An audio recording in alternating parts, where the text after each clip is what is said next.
Hoje vou-vos dar algumas dicas de como aplicar papel de parede, ok? Mas antes de começar, fica o aviso, para aplicar o papel de parede é preciso jeito e muita paciência.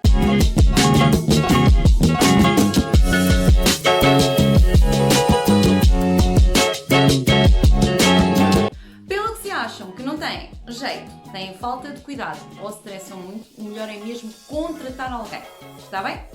Primeiro que tudo, verifique se a parede está em bom estado, sem manchas, sem fissuras e sem imperfeições. Caso haja algum destes problemas, comece por limpar, lixar ou até mesmo pintar, caso veja que é necessário. E agora, com a parede ok, vamos começar a aplicar o papel. Tenha noção que o pior erro é nós pensarmos que o papel de parede vai esconder as imperfeições da parede em questão. Funciona exatamente ao contrário. O papel de parede aplicado em parede só vai salientar os seus problemas, está bem? Para começar, meça a parede para calcular quantos rolos de papel são necessários. Então, para calcular a quantidade de papel liso, deve começar por medir a altura da parede e a largura da mesma para obter a área. Na altura, adicionar sempre 5 cm em cima e 5 cm em baixo. Para calcular a quantidade de papel de parede com padrão, como este que vemos aqui atrás, em primeiro lugar é importante definir o que é o padrão de repetição, que é chamado também de rapport.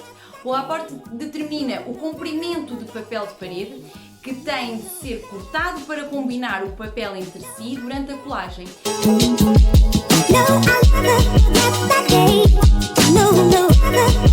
Tem que ser considerado sempre também para calcular o número de rolos que são necessários. Basicamente, quando cortamos uma faixa de papel com padrão, não vamos continuar a colar exatamente por onde cortamos, porque as duas faixas acabam por depois não casar. Ou seja, terá que cortar um pedaço de papel de parede para poder fazer depois o alinhamento certo do papel. Esta diferença que dá desta medida vem sempre escrita nos rolos de papel e é então chamado de rapport.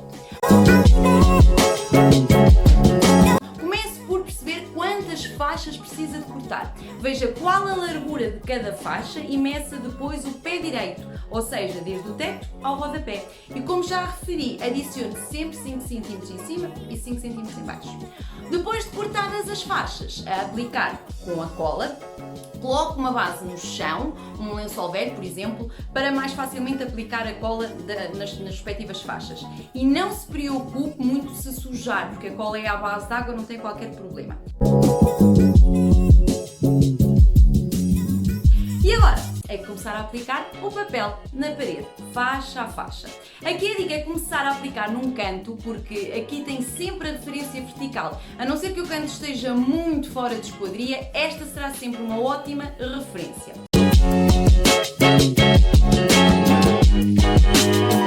A cola não seca de imediato, não se preocupe. Por isso, não precisa ficar muito preocupado se não estiver aplicada bem a faixa exatamente como pretendia, porque dá sempre para ajustar.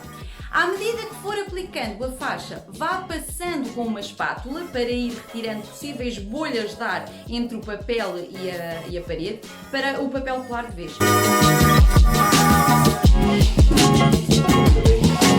Com o papel aplicado, deixamos 5 cm em baixo e 5 cm em cima, como já tinha referido no início, e no final de tudo, aplicado, só tem que passar a espátula e um x-ato para retirar a medida que deixamos a mais e assim o acabamento fica perfeito.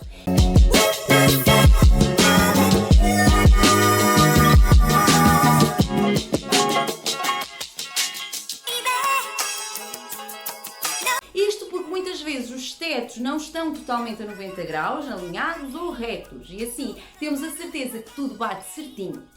Relativamente a interruptores e tomadas, o ideal é retirar a capa à zona da frente, desmontar, aplicar o papel de parede para que este fique perfeito e só depois então aplicar a capa.